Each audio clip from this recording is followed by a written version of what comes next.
Frères et sœurs, amis, soyez les bienvenus sur le site de l'église La Bonne Nouvelle de Thionville en ce dimanche 19 avril 2020. Nous allons prendre pour notre lecture de ce jour l'évangile de Luc, chapitre 24, et versets 13 à 35.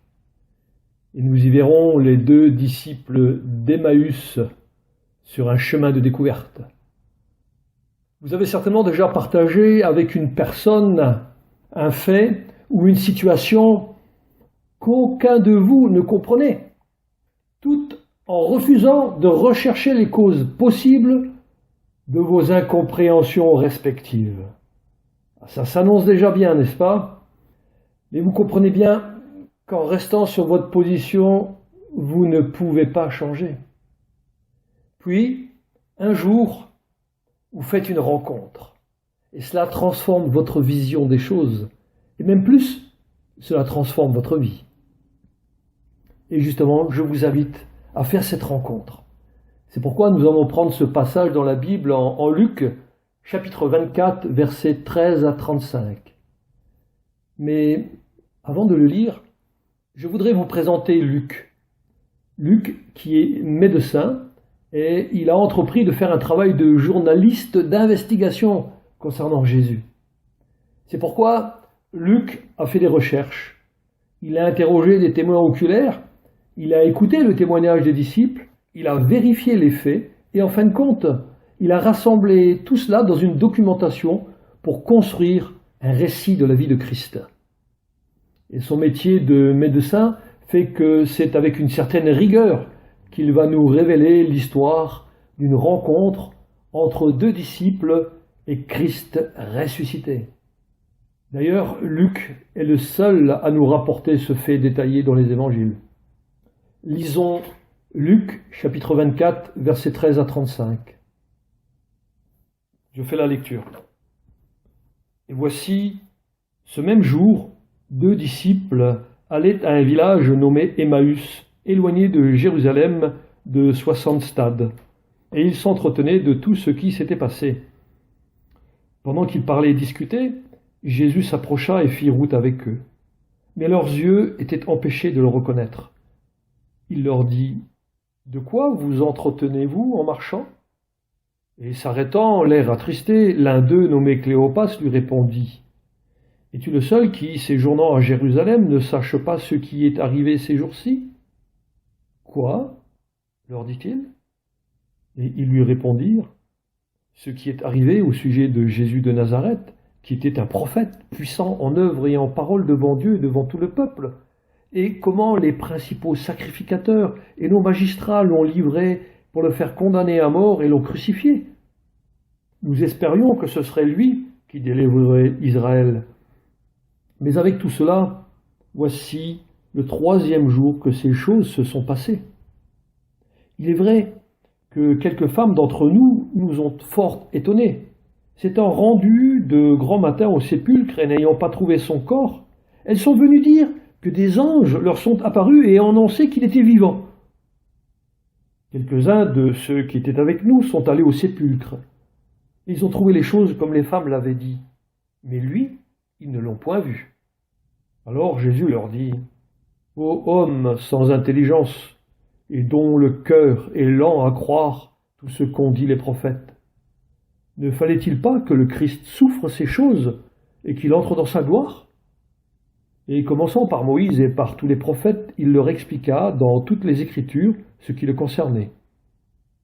Lorsqu'ils furent près du village où ils allaient, il parut vouloir aller plus loin. Mais ils le pressèrent en disant : « Reste avec nous, car le soir approche, le jour est sur son déclin. » Et il entra pour rester avec eux. Pendant qu'il était à table avec eux, il prit le pain, et après avoir rendu grâce, il le rompit et le leur donna. Alors leurs yeux s'ouvrirent, et ils le reconnurent, mais il disparut de devant eux. Ils se dirent l'un à l'autre : « Notre cœur ne brûlait-il pas au-dedans de nous, lorsqu'il nous parlait en chemin et nous expliquait les Écritures ?» Se levant à l'heure même, ils retournèrent à Jérusalem, et ils trouvèrent les 11 et ceux qui étaient avec eux assemblés, et disant : le Seigneur est réellement ressuscité. Et il est apparu à Simon. Et ils racontèrent ce qui leur était arrivé en chemin et comment ils l'avaient reconnu au moment où il rompit le pain. Amen. Rendons grâce au Seigneur pour cette lecture. Oui, merci Père Céleste pour ta parole qui est une nourriture pour notre âme. Elle nous donne la force d'aller en avant et nous appuyant sur ta vérité, Seigneur, nous voulons rester là à être enseignés. Aide-moi, Seigneur, à proclamer ta parole et que chacun puisse puiser justement dans ce texte la ressource dont il a besoin aujourd'hui. Seigneur, que ta parole annoncée aujourd'hui encore porte du bon fruit à la seule gloire du Père Céleste et pour toi-même. Amen. Voilà, merci Seigneur pour cette lecture, merci Seigneur pour ta parole. Et nous avons lu que la rencontre de Jésus sur le chemin de l'existence transforme les vies. C'est pourquoi je vous invite sur ce chemin de découverte en 4 étapes. Ainsi, un chemin de découverte qui se décompose par une première étape qui est un chemin de questionnement, laissant la place à un chemin d'enseignement pour prendre un chemin de décision afin de repartir sur le chemin de la foi. La première étape, c'est ce chemin de questionnement. Justement, sur ce chemin d'Emmaüs, éloigné de 12 kilomètres de Jérusalem, Cléopas et son compagnon de route avaient tout le temps de se remémorer les événements de ces 3 derniers jours. Et quel événement! Il y a eu d'abord l'arrestation de Jésus, puis sa condamnation injuste, ensuite ses souffrances et sa crucifixion. Et ensuite sa mise au tombeau. Et devant ces faits, ils se demandaient comment Jésus pouvait-il être le Messie, lui qui devait régner sur notre nation. Et puis, depuis ce dimanche matin, eh bien, son corps est introuvable. N'est-ce pas, que de confusion, que d'incertitude. Et tout cela, en fin de compte, leur a fait tourner le dos à Jérusalem. Ils ont quitté les autres disciples pour cheminer dans la déception loin de cette ville. Bien sûr, nous connaissons la suite des événements, car nous avons les écrits de la Bible, mais si nous étions à leur place dans ce temps-là, nous aurions certainement agi de la même façon. Alors qu'avons-nous, c'est vrai, besoin de rester sur de tels lieux de découragement? Ces disciples-là ne pouvaient comprendre la mort et la résurrection de Jésus, car, comme tous les Juifs, ils pensaient que le Messie allait les libérer du joug des Romains, et seulement après, il allait pouvoir inaugurer son royaume. Ils ne pouvaient concevoir aucune autre possibilité. Ainsi, nous-mêmes, il nous arrive aussi quelquefois de croire que ce que nous pouvons croire, ou même, je dirais, que ce que nous voulons croire. Alors, nous résistons à la vérité, parce qu'elle ne va pas dans le sens de nos idées préconçues, de nos préjugés. Les disciples, eux, recherchaient un corps mort, alors que Jésus est vivant. On peut aisément imaginer la déception des 2 disciples cheminant vers Emmaüs. Mettez-vous à leur place. Tous leurs projets se sont évanouis, leurs espoirs sont déçus, et ils sont là, sur un chemin poussiéreux, l'après-midi est bien avancé, tout paraît sombre dans ce tableau, pas d'avenir en perspective, la déprime totale. Mais si nous faisons bien attention, nous voyons qu'il y a quand même une note positive. Les 2 compagnons, pendant qu'ils cheminent, parlent en toute franchise entre eux. Ils ne se cachent pas derrière des faux semblants. Ils sont francs dans leur langage, dans leur parler, car cela exprime réellement leurs pensées. Et c'est à ce moment-là que sur ce chemin de questionnement, Jésus s'approcha. Et on peut affirmer, premièrement, que face à tous nos espoirs déçus, Jésus veut faire route avec nous en nous indiquant le bon chemin. Mais eux, ils ne le reconnaissent pas. On ne sait pas pourquoi, le texte ne nous le dit pas. Et même Marie de Magdala, en Jean chapitre 20, verset 11, n'a pas reconnu Jésus devant le tombeau ouvert. Souvent, Lorsqu'on est perdu dans nos pensées, on ne remarque pas forcément l'identité des personnes que nous côtoyons. Pourtant, c'est Jésus lui-même qui décidera du moment où il veut se révéler, car il a un but. Pour l'instant, Jésus, tel le bon berger, vient à leur rencontre, car il voit ses brebis perdues et désorientées. Et comme Jésus veut les réorienter vers autre chose, il leur pose cette question. De quoi vous entreteniez-vous, chemin faisant? Et eux, de s'arrêter, tellement la question de Jésus est incroyable. Et tout à leur tristesse, ils répondent, eh bien, tu es vraiment le seul à ne pas savoir ce qui s'est passé ces derniers temps à Jérusalem. Et Jésus fait l'étonné et dit, que s'est-il passé? Voyez-vous, cette discussion paraît vraiment irréelle. C'est un peu comme si vous rencontriez quelqu'un de nos jours qui ne serait pas au courant de la pandémie du coronavirus alors que le monde entier est touché. Ça, c'est tout simplement pas pensable, n'est-ce pas? Alors, voilà quelqu'un qui ne sait même pas que le voile du temple se déchira de haut en bas, qu'il y a eu un tremblement de terre, que le ciel s'est obscurci et que des morts ont ressuscité quand Jésus est mort à Golgotha. Et c'est justement, à juste titre, que Cléopas pouvait poser cette question à cet inconnu, qui ne semble pas au courant de l'actualité. Et Jésus, il est un bon pédagogue. Il va se placer à leur niveau de compréhension. C'est pourquoi il leur demande justement ce qui leur tient à cœur. Et qu'est-ce qui vous tient à cœur, mes amis, aujourd'hui? Et nous voyons Jésus, notre grand enseignant, qui se laisse raconter sa propre histoire vue par d'autres. C'est un peu comme si un invité de dernière minute à un mariage allait expliquer au marié qu'il ne connaît pas et qu'il n'a peut-être jamais vu, l'invité d'expliquer au marié le déroulement de la cérémonie. Cela prête à sourire, n'est-ce pas? Et dans la Bible, on voit souvent cet humour de Dieu pour nous.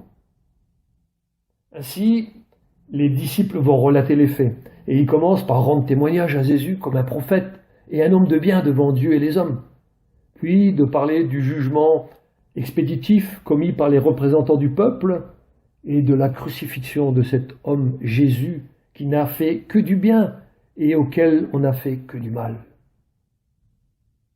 Ils parlent aussi de leur désespoir et de leur perplexité, sachant que le tombeau était vide ce matin du 3e jour, et que des anges avaient assuré qu'il était vivant en le déclarant à des femmes. Mais comment cela est-il possible? Ils n'avaient manifestement pas entendu parler de l'apparition de Jésus vivant à Marie de Magdala. Alors, Jésus va prendre les choses en main et il va les amener sur cette deuxième étape de ce chemin de découverte qui est un chemin d'enseignement. Un chemin d'enseignement où l'homme a besoin de connaître le plan du salut. Et l'enseignement commence par ce reproche. Ô homme sans intelligence, dont le cœur est lent à croire tout ce qu'ont dit les prophètes. Il y a là, on voit une certaine sévérité. On pourrait dire que Jésus n'y va pas avec le dos de la cuillère, n'est-ce pas?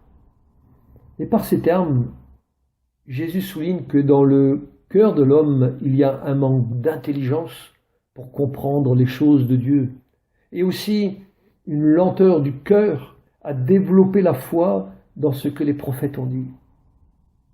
C'est pourquoi Jésus provoque comme un électrochoc en déclarant « Ne fallait-il pas que le Christ souffre ces choses et qu'il entre dans la gloire ?» Une telle question demande forcément une réponse affirmative. Et pour trouver la réponse, on a tout le temps de ce trajet de près de 3 heures pour y arriver. Et pourtant, dans notre Bible, ça ne prend que un seul verset, le verset 27. Et commençant par Moïse et par tous les prophètes, il leur expliqua dans toutes les Écritures ce qui le concernait. Et nous voyons que ce livre, la Bible, elle est bien l'œuvre de Dieu à travers les hommes qui l'ont écrite.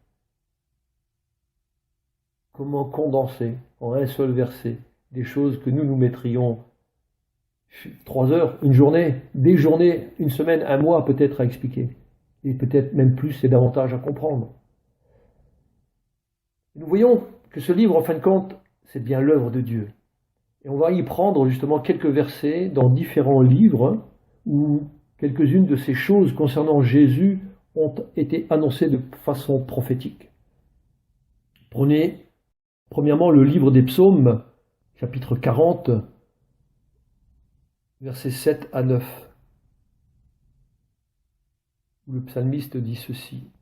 « Tu ne désires ni sacrifice ni offrande. Tu m'as ouvert les oreilles, tu ne demandes ni holocauste ni victime expiatoire. Alors je dis, voici je viens, avec le rouleau du livre écrit pour moi.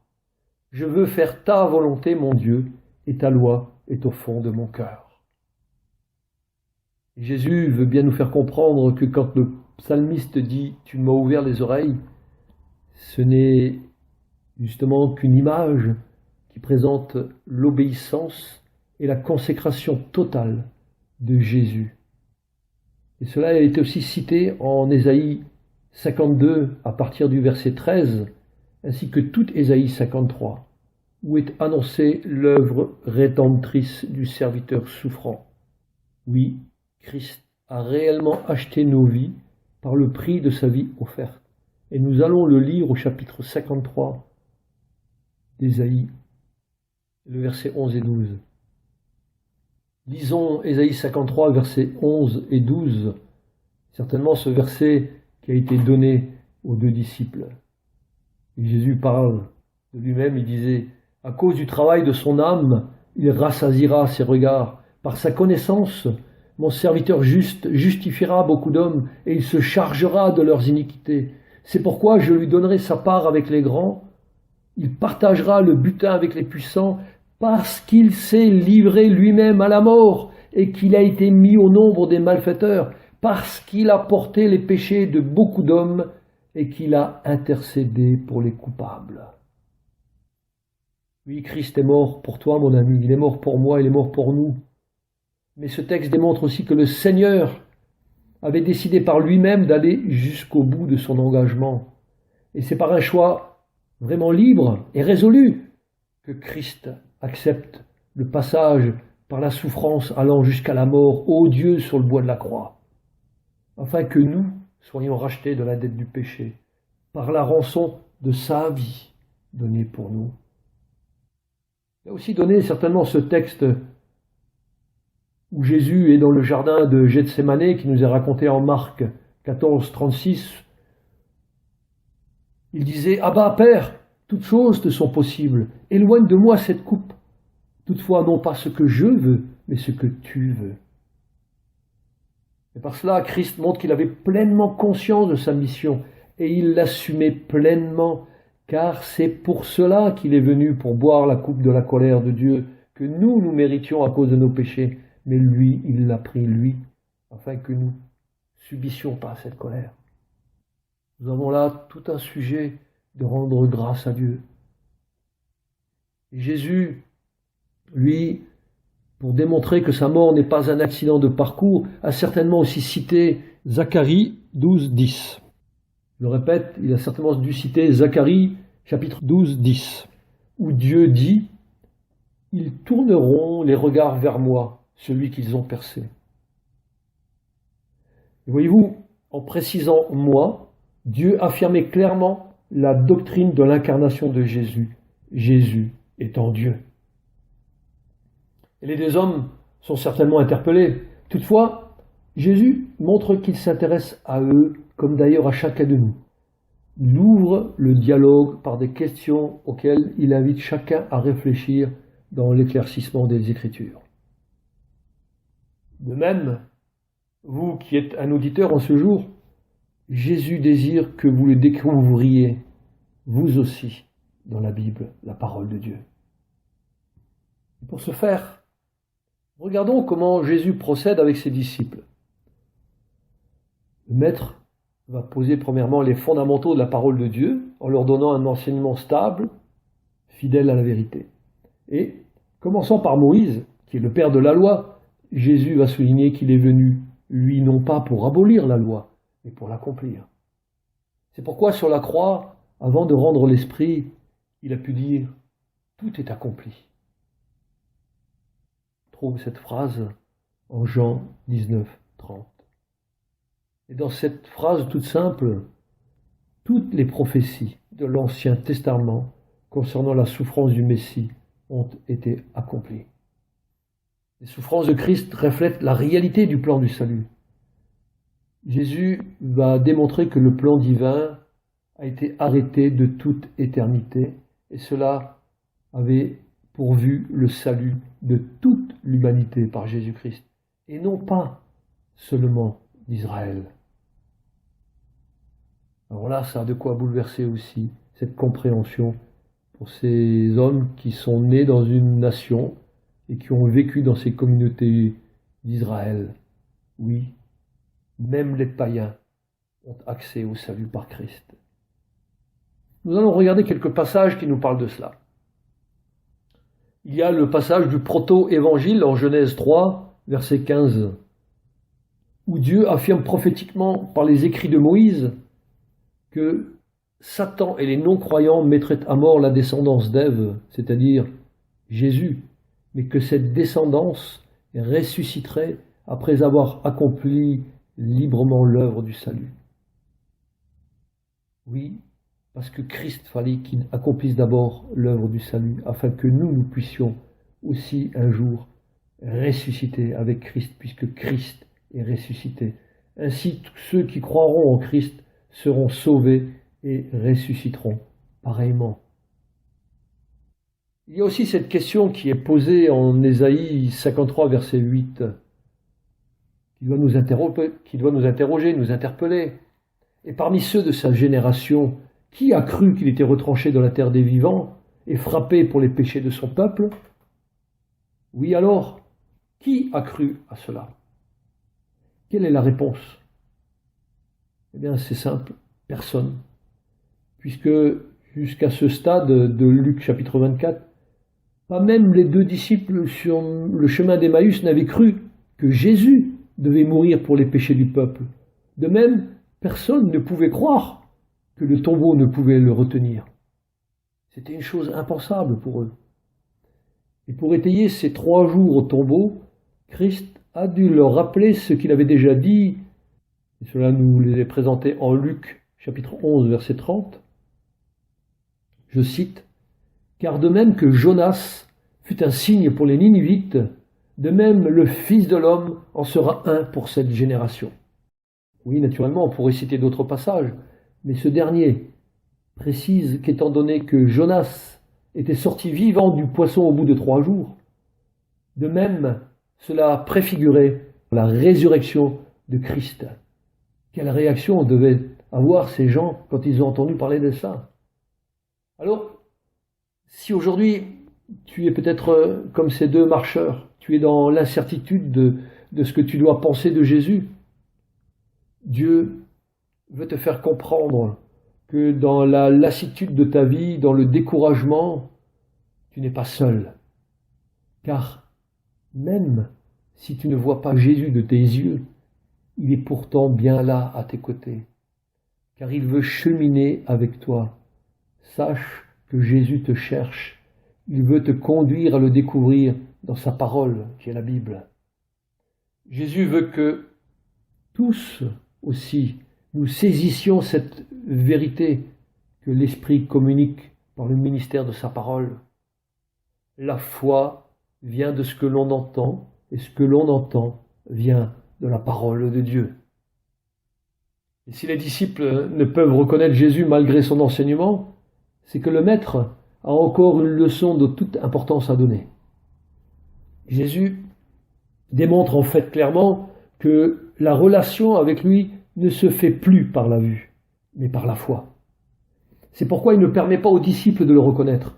Il veut les pousser à entrer dans une autre dimension de relation, celle-là même qu'ils auront après que Jésus sera monté au ciel et qu'il aura envoyé le Saint-Esprit à la Pentecôte. Et Jésus peut envoyer le Saint-Esprit promis parce qu'il a achevé son œuvre sur la terre. Et comme Jésus allait retourner dans la gloire auprès du Père, il prépare maintenant ses disciples à le connaître en marchant par la foi qui vient d'un cœur transformé et non plus à marcher par la vue de sa personne. Comprenez que le désir de Jésus sur le chemin d'Emmaüs, c'est de former ses disciples afin qu'ils aient une nouvelle relation avec lui. Le projet de Dieu pour toi, il est là, dans la réalité de l'enseignement qui conduit à la transformation de la vision que tu as du Messie, afin que tu l'acceptes comme il est, lui. Alors, prépare-toi à accepter Jésus qui vient à ta rencontre, en passant par cette troisième étape du chemin de décision qui se fait par une invitation. Tu es certainement chez toi, comme les disciples, en voyant le jour sur son déclin. La nuit, les ténèbres qui viennent sur ton monde, ce sont certainement aussi les angoisses, des doutes, des questionnements, des incertitudes, toutes ces choses qui peuvent obscurcir une vie. Pourtant, tu as peut-être entendu parler de Jésus, et peut-être as-tu déjà fait un bout de chemin avec lui, sans pour autant savoir où toi tu en es. Mais aujourd'hui, c'est le moment pour toi de dire comme ces deux disciples, reste avec nous. Quelle expérience êtes-vous prêt à faire avec Jésus? Le laisser s'en aller ou l'inviter? Est-ce que ton cœur est prêt à inviter Jésus sous ton toit? Sache seulement que Jésus ne s'impose jamais. Il ne fait qu'accepter ton invitation. Alors, invite Jésus, prie-le en faisant tienne cette prière. Seigneur Jésus, reste avec moi. Je désire que tu demeures dans ma vie, dans ma maison. Je reconnais que j'ai besoin de toi et je souhaite continuer à rester en ta compagnie pour me laisser enseigner. Merci Seigneur de te faire connaître à moi qui est perdu et éloigné de toi. Et maintenant je désire te rendre grâce de m'avoir accordé le salut en toi Jésus. Aide-moi à te rester fidèle dans toute ta parole, Seigneur. Ainsi soit-il. Oui, n'est-ce pas extraordinaire, ce cheminement de 3 heures avec Jésus, le bon berger, qui fait reposer ses brebis dans de verts pâturages. Il les dirige près des eaux paisibles et il restaure leur âme et il les conduit dans les sentiers de la justice à cause de son nom. C'est maintenant, après l'enseignement, au moment du partage du pain, que Jésus se fait connaître à leurs yeux. Ce n'est plus un témoignage d'anges ou d'autres personnes qui convainc, mais une relation vécue avec Jésus. Les disciples avaient ouvert leur demeure à Jésus, et maintenant Jésus leur ouvre les yeux et, les ayant guéris de leur cécité spirituelle, il disparut de devant eux. Avant la Pâque, ils voyaient Jésus avec la chair, et maintenant, ils le voient dans leur âme. Cela nous fait comprendre que Jésus se fait connaître dorénavant d'une autre manière. C'est pourquoi il disait, notre cœur ne brûlait-il pas au-dedans de nous lorsqu'il parlait en chemin en nous expliquant les Écritures? Maintenant, ils comprennent la mission de Jésus. Dieu fait chair. Sa mort sur la croix, sa mise au tombeau, et savent que même une pierre ne peut le retenir, car Jésus-Christ est ressuscité des morts. Il est vivant et ils en sont les témoins visuels. Et quand bien même ils avaient peut-être vu les marques des clous dans ses mains au moment de la fraction du pain, c'est avec le cœur qu'ils le connaissent maintenant. Ils connaissent maintenant Jésus parce qu'ils ont une vraie relation qui a été établie. Et tout comme Jésus a rendu grâce à son Père au moment du repas, les disciples, eux aussi, peuvent rendre grâce à Dieu pour ce vibrant témoignage dans leur vie. Quel exemple pour nous, n'est-ce pas, amis, frères et sœurs? Pour Luc, alors qu'il rédige son évangile en l'an aux environs de 60 après Jésus-Christ, savoir que Jésus était vivant est important, car pour étayer son enquête, il a besoin de vrais témoins, de quelqu'un qui a vu, entendu Jésus et qui atteste de sa résurrection. D'ailleurs, l'apôtre Jean confirme cela en 1 Jean, chapitre 1, versets 1 à 4. Je vous fais la lecture. 1 Jean 1, versets 1 à 4.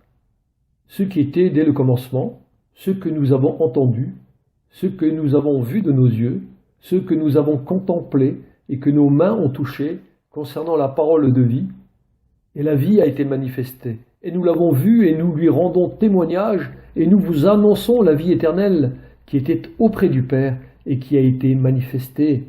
Ce que nous avons vu et entendu, nous vous l'annonçons à vous aussi, afin que vous aussi vous soyez en communion avec nous. Or, notre communion est avec le Père et avec son Fils Jésus-Christ. Et nous écrivons ces choses afin que notre joie soit parfaite. Voilà, Jean, il veut englober tous les croyants avec la joie qu'il a de connaître Christ. Oui, parce que Christ est vraiment ressuscité. Et dès lors, la résurrection prouve que Jésus-Christ est bien celui qu'il prétendait être, le Fils de Dieu. Et lorsqu'on accepte cette vérité, à la place de l'incertitude, il y a la certitude. Et à la place de la tristesse, il y a la joie de connaître Christ. Et l'on accepte aussi que le corps de Jésus ressuscité est autre, différent. Car selon l'expression rapportée en Marc 16, verset 12, il est écrit « Il est apparu sous une autre forme ». Ceci explique pourquoi il peut passer à travers les murs alors que les disciples sont réunis dans une pièce avec les portes fermées, comme décrit en Jean, chapitre 20, verset 19. Saisissons que Jésus se fait maintenant connaître non plus avec un corps entièrement charnel, mais avec un corps spirituel visible qui échappe à notre perception humaine qui est limitée. C'est pourquoi nous avons besoin d'avoir les yeux de la foi pour apprendre et discerner Christ maintenant dans les Écritures. Car c'est toute la Bible qui nous donne la bonne vision de qui est Jésus.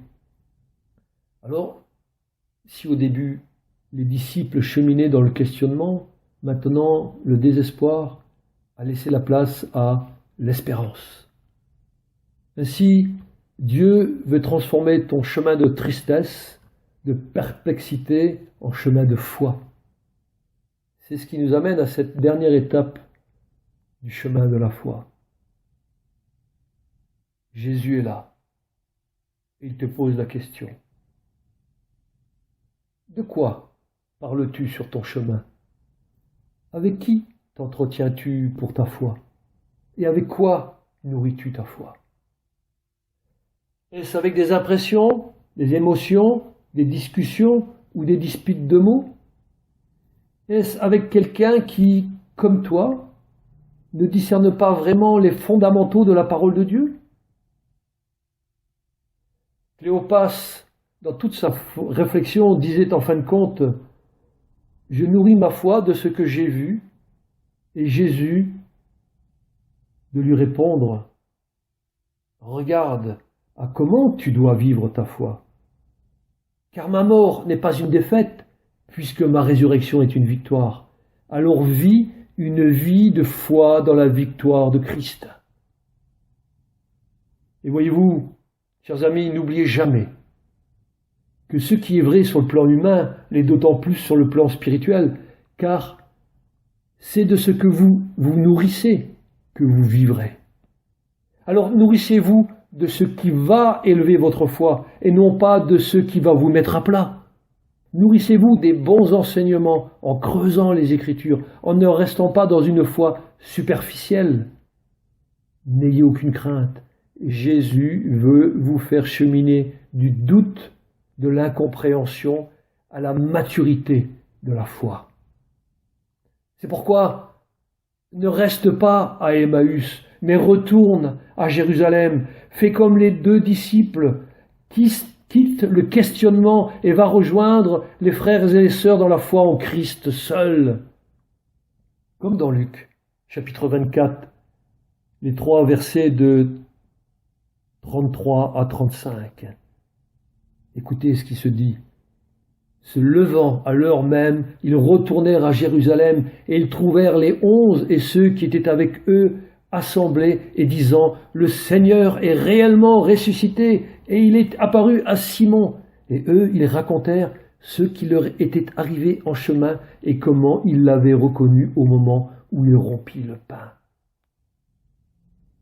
Vous l'avez entendu, les disciples d'Emmaüs ont fait un choix radical.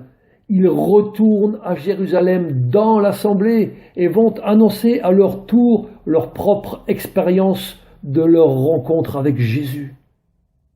C'est là où le Seigneur te demande de témoigner dorénavant. Car tous, oui tous, nous avons besoin de reconnaître Christ dans chaque personne de la communauté. J'ose poser ces questions. Quelle est la véritable expérience que vous avez faite? Et les yeux illuminés et le cœur brûlant vous poussent-ils à la mission?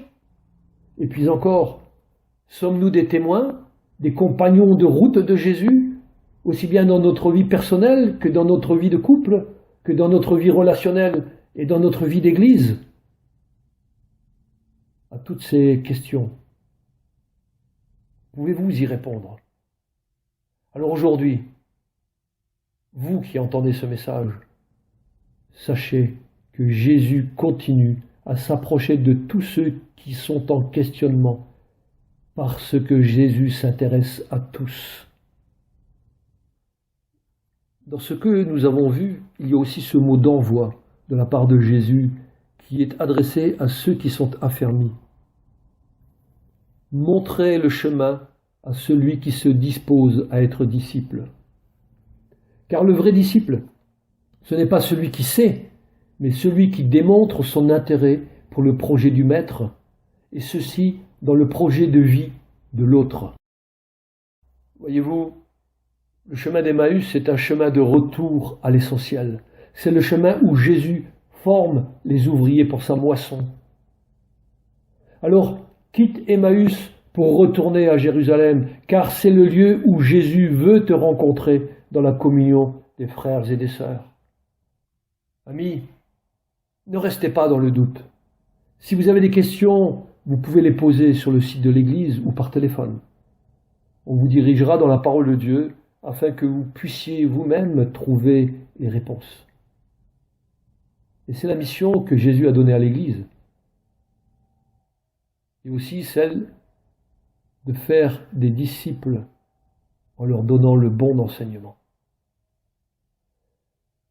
Et c'est en cela que sera votre chemin de découverte, qui se décompose par un chemin de questionnement, laissant la place à un chemin d'enseignement, pour prendre et faire prendre un chemin de décision, afin de repartir sur le chemin de la foi. Ce qui amène le mot de la fin, c'est que Jésus ne laisse personne voyager seul, car chacun est digne d'intérêt et d'être écouté, puisque l'homme a été créé à l'image de Dieu et que Dieu veut que tous les hommes soient sauvés et arrivent à la connaissance de la vérité. Amen. Prions. Père, nous te rendons grâce pour le salut en Christ. Merci Seigneur Jésus pour ta vie donnée. Et je prie pour que chacun des auditeurs de ce jour quitte le chemin qui mène à Emmaüs pour revenir à Jérusalem, afin qu'ils puissent dans l'assemblée vivre la joie de la rencontre entre les frères et sœurs dans la foi, et ceci dans la victoire de Christ, acquise à la croix. Seigneur Jésus, merci de t'être fait connaître et d'avoir fait de nous tes disciples.